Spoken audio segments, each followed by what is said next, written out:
everyone. Welcome to Briar Haus Writes. I'm Becky Parker, and today it is my honor to have the amazing Cindy Bousquet Harris of Spirit Fire Review with us. She is also a well-acclaimed poet, writer, and photographer. Cindy, welcome to our program. Thank you so much, Becky. It's just a pleasure. Cindy, can you tell us a little bit about yourself? Yeah. Well, I sometimes describe myself as just an old-fashioned Midwest girl.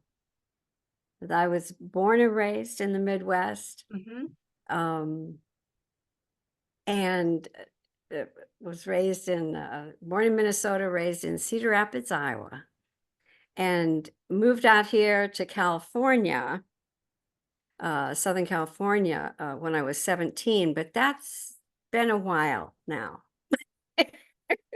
So Oh, I've a been here. little bit different from the Midwest.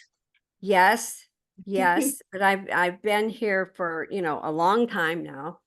But the Midwest still has a very, very special spot in my heart. And I think it always will. Well, Cindy, what drew you to actually putting your work forward as a writer and a photographer? How did that journey begin for you? Well, I've loved writing, um, and particularly poetry, my whole life. Um, my mom used to tell me I would sit at a little table and desk that they had for me, and I would just write what she called preschool writing. Okay. It's just it doesn't say anything, and I would just write page after page after page of that. I'd be interested now to know what What you what actually wrote? what was I writing. But anyway, so I come by it honestly. Started writing poetry when I was about 12. Heavily influenced by Robert Frost. He's my favorite poet, and just love his work. So inspiring. And so I've written poetry for many, many years. Um, hadn't sent it out. It's funny. In junior high, okay, talking about first publication. In junior high, I believe that 4 of my poems were published in my junior high school's um, literary magazine. Now that seems kind of small potatoes kind of stuff, but I still have that book, and it meant a lot to me at that time. And so I kind of think maybe that was of some help too. Well, and tell And us about the photography part of it. well, that's a more recent thing. I love to take pictures of clouds. And I think I don't know. It's just I in past several years now, I've just seen so many beautiful clouds, and I get out there and I start taking pictures, and I thought, well, I'm gonna send some of these out, see if we got a shot with my little digital phone camera. Mhm. And some of them have been published. Now I have published a few of them, because that's one advantage of being an editor is sometimes you can slip something of your own in there. So I don't know how that really counts as publishing history, but I do occasionally slip in a photo, and I identify it as such. Um, I who think I'm it's very important that you actually include some of your work in Spirit Fire Review, because that means that you believe in yourself and you want to believe in others, but it's really important to believe in yourself too. So I think that's Oh, good well, that you thank do. you. Um, Thank you. Tell us about when you are getting ready to write something, or you're getting ready to take a picture, like you said, you love clouds. What is it that just inspires you to want to put your pen to paper? I think, well, a lot of times nature. I I think it's a beautiful world. There's a lot of tough stuff in it, Mhm. but just the beauty of nature. So I think a lot of my poetry is kind of grounded in that to use, not really trying to make a pun, although I do like puns. Um, uh, that's where a lot of the inspiration will start. When I write, a lot of time, and I don't remember who said it, and I wish I could give them credit, but someone said, "Don't write unless you can't not write." And I definitely relate to that. I can't not write. I'm going to write anyway, whether it's published or not, whether anybody reads it or not. I mean, I'm just, that's just the way it is. And so sometimes I just am inspired by things on the news. But And Cindy, when you said that you can't not write, there are several people who really suffer from um, writer's block or mm, some type of impediment to that enables them to just kind of freeze a little bit and not be able to get those words out, especially if they're on a deadline, and they're really struggling. So, have you ever encountered that? And if so, how do you conquer that? I've had a little bits of that, I will say, little bits of that, but not very much. And I'm thankful Hmm. to God for that. I mean, I consider my writing as a gift. I believe that's a gift from God, and I don't mean that to put myself up there that I'm so great. No, I'm just saying he's where it comes from. Right. For at one point, well, at one point, a one very long point years ago, I I chose to start writing every day, and I wrote every day with very, very few exceptions for 20 years.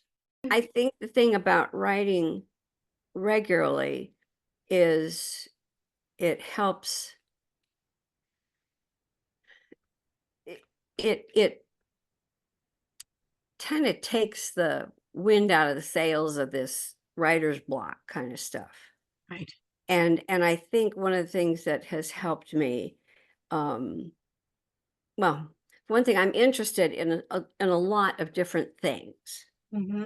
So, and sometimes what I write is humorous, sometimes it's very serious, sometimes it's, again, this beauty of nature or to whatever it may be. But I think where writer's block comes from is when we try to edit at the same time as we're composing. And that's one of the things that I struggle with because I'm an editor. I mean, I Right. was an editor before I was an editor. You know what I mean? I mean, Hmm. I'm a proofreader. It's just the way my mind works. And I think one of the reasons that I love poetry, excuse me, so much in particular, is that it's a break from that because it doesn't have to flow logically. It can, Right. but it doesn't have to. And and there's something freeing about that. I've been to a lot of I'm thankful I've had the opportunity to go to a lot of workshops over the year, conferences, poetry conferences, sometimes with famous poets, poet laureates, you know, uh, and I've had some wonderful opportunities there, and that has helped me. Um, Well, how did you go about becoming an editor with Spirit Fire Review? no, it gets back to this community thing, this networking thing. Janine Pickett, who is the one who started Spirit Fire Review, is a little bit of an overachiever. She had also started Indiana Voice Journal Oh, before that. and was kind enough to publish a couple of my poems in that. Then when she started Spirit Fire Review, she kind of put out the word to people who were on her contact list, which at that point then included me as well, Mm. and um, told us she was starting it, and just kind of sent out a um, like a dry run example. It hadn't gone live yet, and I found some typos, Oh, and it's like, congratulations on your new on your new journal. Um, and I hate to say it, but I found some typos, and I'm sorry, I can't help it.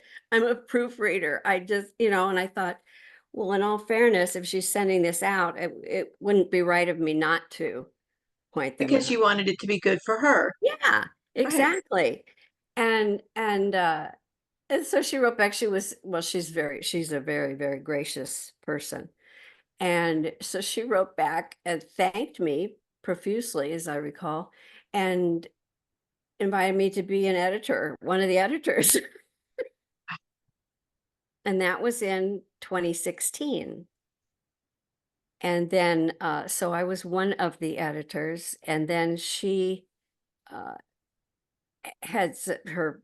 her dad became ill, and she had some health problems, and just, life Hmm. happening stuff Right.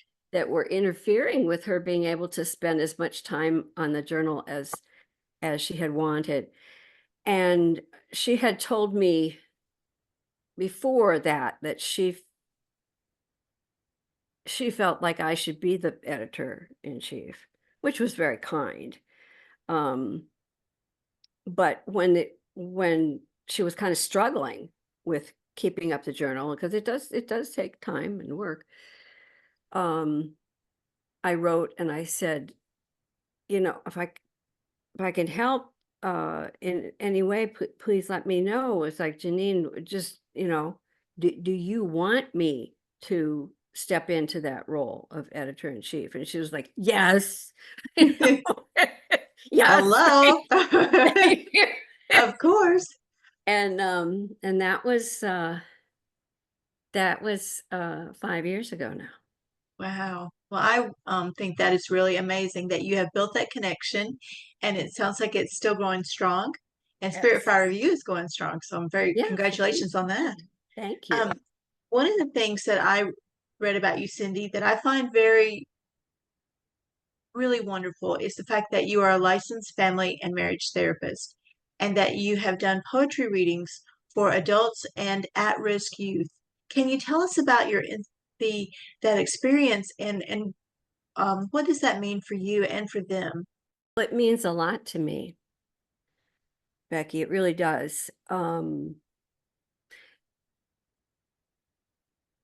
Poetry and therapy are two of my loves. Now, they're not my only loves, but they are two of them in terms of, career Mhm. wise. Um, and my experience with combining the two, put it that way. Um, Now I'm retired from my job as a therapist, but I'm still licensed. I've kept up the license. Now let me talk just briefly about when I was still employed as a therapist. Mhm. Um, I would work it into group therapy. And so it would be, we would have a writing exercise, and I would bring in my little boom box, and I'd have some just instrumental music, um, you know, um, and just playing softly in the background. And I would start with a poem, not by me, but just a poem, um, from another poet, and read it. And I would ask them to just pick one line or phrase or a word from it and just write from that. Didn't have to be a poem. Um, and I'd read it like a couple times. And they came up with some amazing things. And then I've had a chance to do some, well, well, it's funny. This related to my photography. I was very happy to have a couple of my photographs displayed in an exhibition in Riverside, California. And I was just I decided to put myself forward there, and I contacted a person who seemed to really like my photography. And again, they were of clouds, yes. And I said, I would be very happy to facilitate a workshop if that's something you think would be appropriate, and I would call it Cloudburst. And they took me up on it, and so I did. For a while, I was working with a group called Women Wonder Writers, Mhm. and they work with um,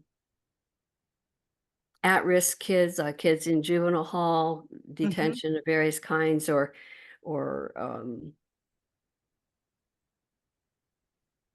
going through struggles.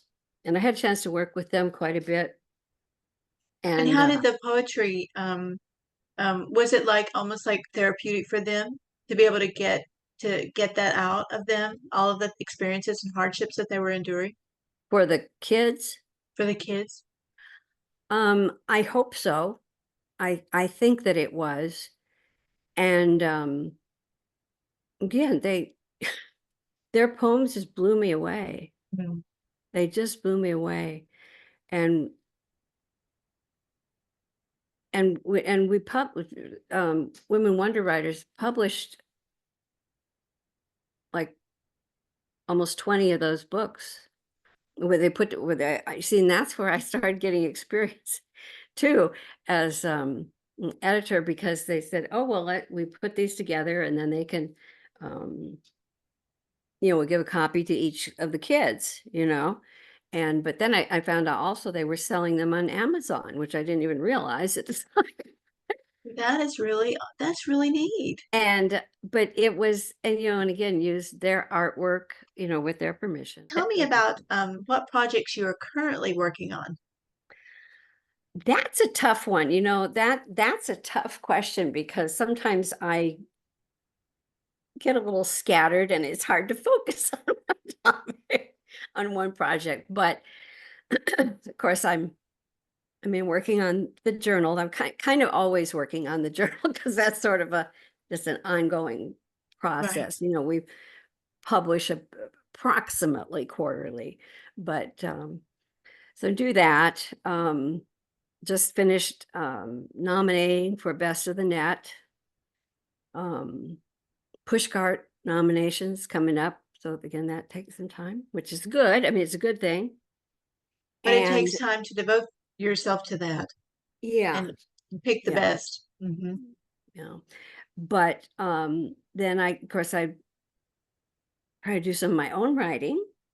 What a concept, right?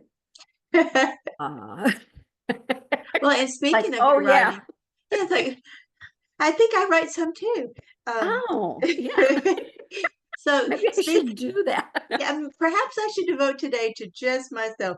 Um, Speaking of And your writing, I would love to be able to hear some of your writing, if you would like to okay. share with us. Now, this is because I believe that not all poetry should be depressing.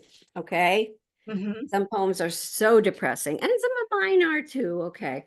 But I like to have fun with poetry sometimes, and I love wordplay. And sometimes I kind of give myself a prompt, like just list a bunch of things that are maybe conversation starters or segues or something like that. And this Hmm. is what that came from.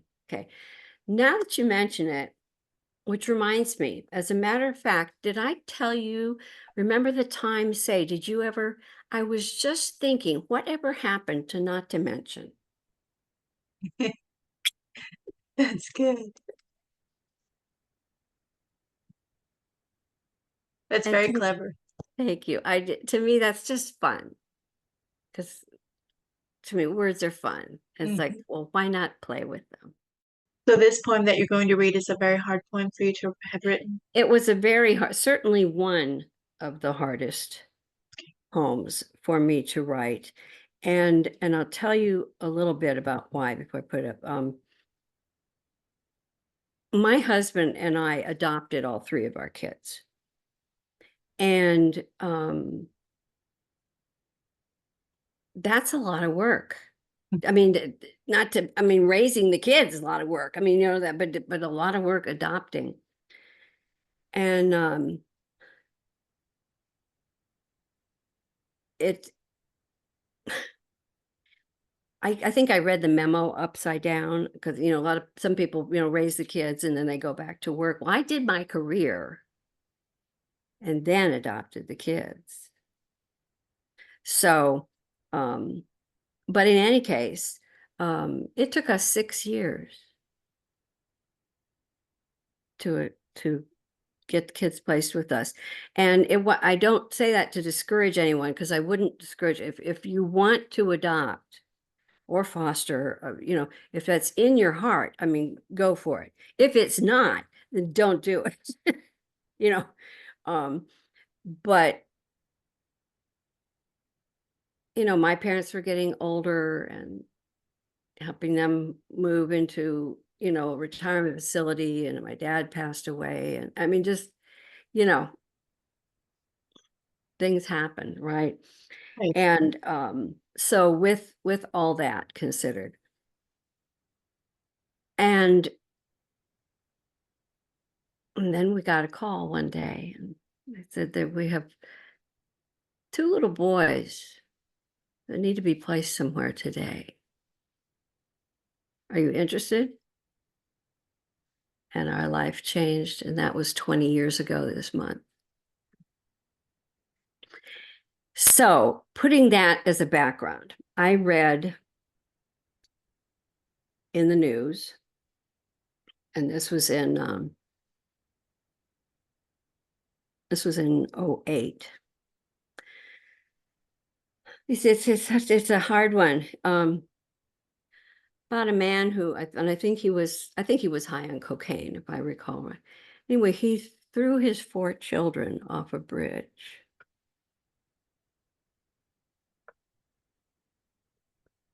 And I remember just crying to my husband and saying, we waited all these years to have kids, and like searching for them and waiting and looking and applying and everything. And this man has 4 kids. He throws them off a bridge. Like, give him to us. Mhm. Right. You know, I mean, it was just awful. And I had to write about it. So this is that poem.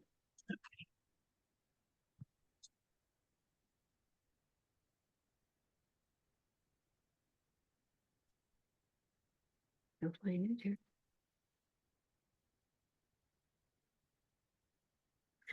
Called Slender Grow the Reeds.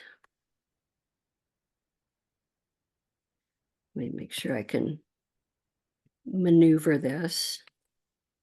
Yeah, okay. Slender grow the reeds after 4 children thrown from a bridge. How pale the moon is tonight. Bridge trembles. The heron freezes. Rushes whisper secrets too awful for the wind. 4. Could morning come and not be shaken? River births the infant first. The others also stillborn. Goldfinch sings, not for them. Pondweeds reach below the surface, rubbery. Their tendrils won't be sodden with the truth. Someone has to cry for the children. The deer at water's edge, squirrel that pauses, tail flicking, Raccoon mother with her kits that stop and stare. The beaver startled in its underwater work. Do you wonder if the people spoke, heard by only stars and angels? Stars and angels. Were they dropped one at a time or shoved in all together like a silent explosion? The river chokes and stumbles past the bridge. That night, willows by the bank with sweeping hair felt the current, strong, unchanged. Did they pull back, cringe at their discoveries? How tall and slender grow the reeds in these soft shallows, graceful, clustered in the silt. Some are bent by kingfishers perching, pointing. Could anyone have known? Tear the river open, smash the bridge to splinters, fall on muddy knees and pound the dirt, clutch the grass, rip its roots out. How dare you drink water from a river of murders? They could fill a crater with our prayers. God have mercy on us all. Cattails hide the ducklings till their mother calls. Bluegill break the surface to snatch mosquitoes. Damselfly hovers in humid air. Faint scent of wild roses nestles in the brush. My only comfort, to believe that Jesus caught them one by one and took them straight to heaven. How else can I sleep? That's very powerful. Cindy, thank you for taking the time to write that and Thank you. really bring a light to the need for adoption in our country and the Oh, need to become a very good foster parents. Um, well, Cindy, thank you so much for taking the time to meet with us today.